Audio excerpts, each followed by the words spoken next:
Bismillahirrahmanirrahim. Assalamu alaikum everyone and welcome back to my channel. So, the video that I have selected for today is information about literary stylistics. ठीक है, तो सबसे पहले हम बात करते हैं that what is literary stylistics. ये एक element है literature में कि कौन कौन से elements हैं जो कि हम literature को style करने के लिए use करते हैं. So, this is the study of elements of literary style. यानी कि आप एक लिटरेचर को लिखने के लिए किस तरह की स्टाइलिस्टिक्स यूज़ करते हैं, वो सारी चीज़ें डिस्कस की जाती हैं लिटरेरी स्टाइलिस्टिक्स में. इसकी क्या सिग्निफिकेंस है, इसकी क्या इम्पोर्टेंस है. It focuses on the figures, tropes and other rhetorical devices used to provide a variety and a distinctness to a piece of writing.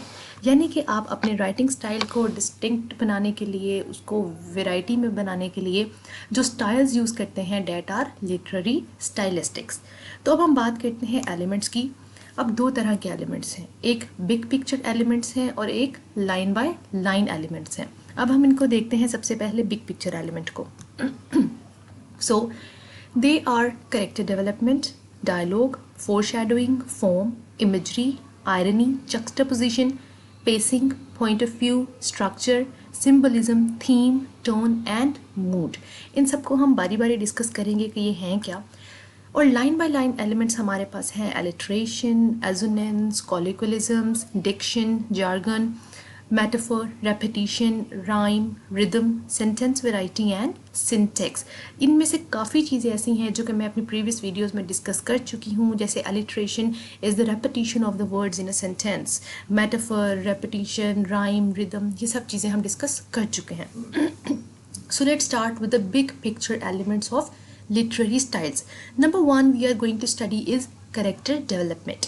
Character development का मतलब ये है कि किस तरह एक करेक्टर पूरी स्टोरी में डेवलप होता है, चेंज होता है.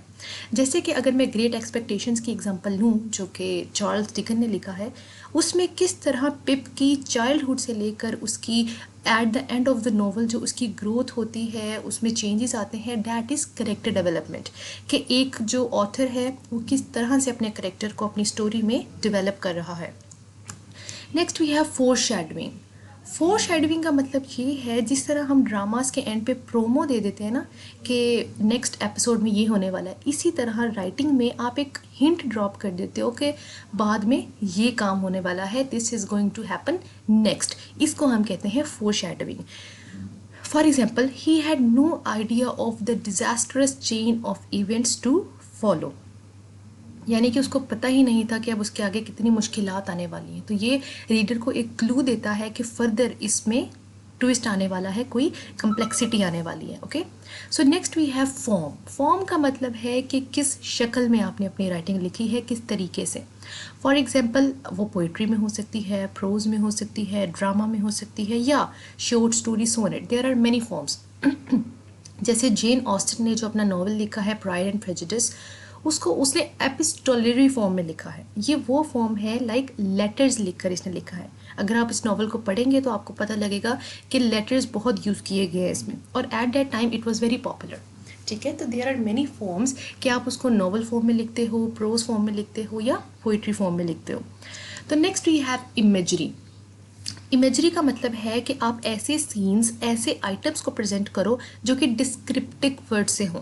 यानी कि आप उन सेंसेस को, उन जो चीज़ों को, इमेजिनेशन को अपनी वर्ड्स के थ्रू एक्सप्रेस करो. जैसे वी है 5 सेंसेस, तो उन 5 सेंसेस को एक्सप्लेन करने के लिए आप वर्ड्स का यूज़ करो. जैसे कि अगर मैं कहूँ कि आई touched his hand that were rough, तो इसमें वो जो रफ का वर्ड है वो टच को एक्सप्रेस करेगा कि he had a hard skin. ठीक है, तो ये चीज़ें हैं जो कि डिस्क्रिप्टिव वर्ड्स में हम एक्सप्रेस करते हैं. टेस्ट की एग्जांपल यहाँ पर दी हुई है. The familiar tang of his grand mother's cranberry sauce reminded him of his youth. ठीक है. साउंड की एग्जांपल है. The concert was so loud that her ears rang for the days afterwards. तो ये सब एग्जांपल्स हैं कि हम किस तरह से अपनी इमेजरी को डेली लाइफ स्पीच में यूज़ करते हैं मीनिंग एक्सप्रेस करने के लिए. Next we have irony.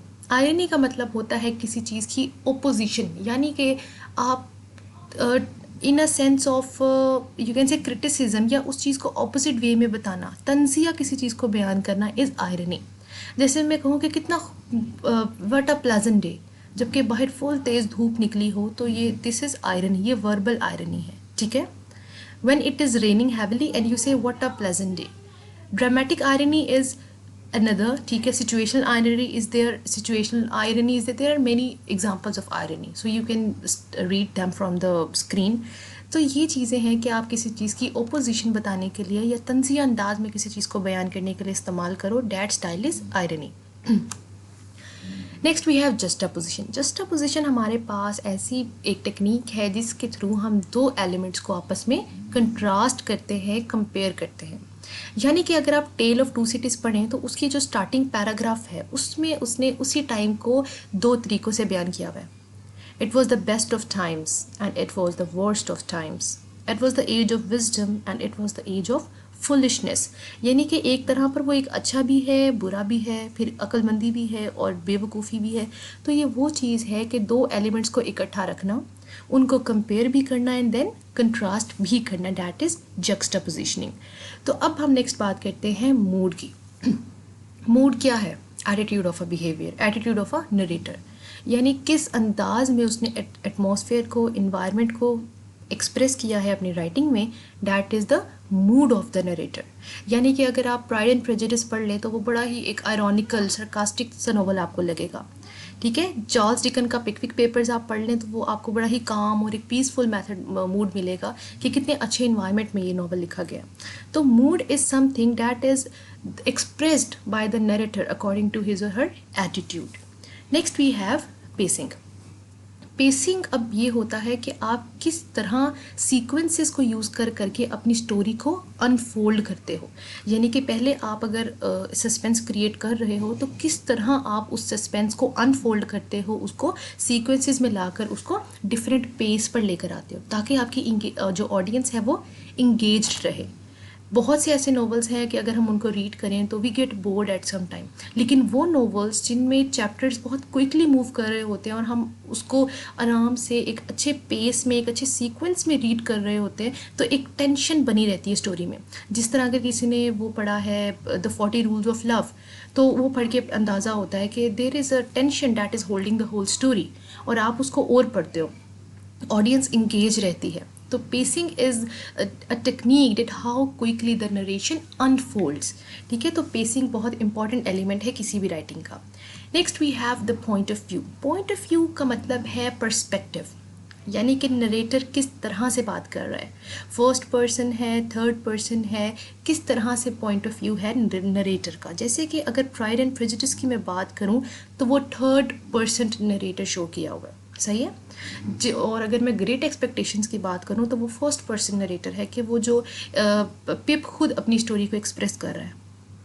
तो point of view is the perspective of the writer of the narrator, कि उसने किस पॉइंट ऑफ व्यू से वो पूरी स्टोरी या प्रोज या पोइट्री लिखी है, ठीक है.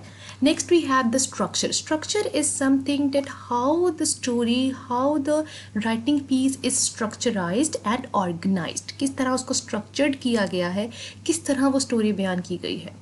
जैसे कि एक पूरा हमारे पास स्ट्रक्चर होता है that first of all you have to write the starting, beginning and then action, then climax, then you have denouement. किस तरह आपने उसको इंट्रोडक्शन में, main body and then conclusion में आपने उसको बनाया है. कुछ ऐसे होते हैं कि जो कंक्लूजन से स्टार्ट करते हैं और फिर बाद में एंडिंग बता देते हैं और एट द एंड लेके जाते हैं और सारी कहानी को पीछे रिवाइज करवाते हैं. और कुछ होते हैं जो स्टार्टिंग से स्टार्ट करके उसको एंडिंग तक लेके जाते हैं. तो ये सारी चीज़ें हैं जो एक ख़ास प्लॉट में होती हैं. प्लॉट का मतलब ये है कि प्लॉट के there are 6 elements of plot. अगर आपने देखे होंगे ये मेरी वीडियोस ड्रामा की, तो उसमें मैंने चीज़ एक्सप्लेन की हुई है कि एक प्लॉट में कितनी चीज़ें होती हैं, ठीक है. किस तरह बिगनिंग होती है, कैसे वो चीज़ एक्शन में आती है, क्लाइमैक्स पे जाती है, फिर सब चीज़ें नॉर्मल होती हैं. तो ये सब चीज़ें हैं जो कि स्ट्रक्चर में डिस्कस की जाती हैं. जैसे कि यहाँ पर एग्जाम्पल दी हुई है प्राइड एंड प्रेजुडिस की, कि वो एक बहुत ही लीनियर स्ट्रक्चर को फॉलो करता है. एक सिंपल स्टोरी है जो कि चलती है और at the end it comes to the end. तो ये होता है स्ट्रक्चर, कि आपने किस वे में उसको एनालाइज किया है, ऑर्गेनाइज किया है. Last but not the least we have tone. Tone एक ऐसी टेक्निक है जिसके थ्रू हम नरेटर की राइटिंग स्टाइल को एक्सप्रेस करते हैं, ठीक है. यानी कि उसने क्या वर्ड यूज़ किए हैं, क्या चॉइस ऑफ वर्ड्स है उसकी, ठीक है. अगर आप जेन ऑस्टिन का कोई भी नॉवल पढ़ लें, आपको ये चीज़ फील होगी कि बहुत सिंपल टोन है उसकी. यानी कि आप उसमें आराम से ये चीज़ पता करा सकते हैं, you can feel the gender, ठीक है। आप उस एरिया में आपको मुश्किल नहीं होगी उसकी वोकैबलरी समझने में, उसका सेंटेंस स्ट्रक्चर समझने में, पॉइंट ऑफ व्यू समझने में, डिक्शन यानी कि वर्ड चॉइस क्या है, आपको बिल्कुल मुश्किल नहीं होगी, क्योंकि उसकी जो टोन है वो बहुत ही ईजी और बहुत ही यानी कि ऐसी है कि आप उसको अंडरस्टैंड कर सकते हैं।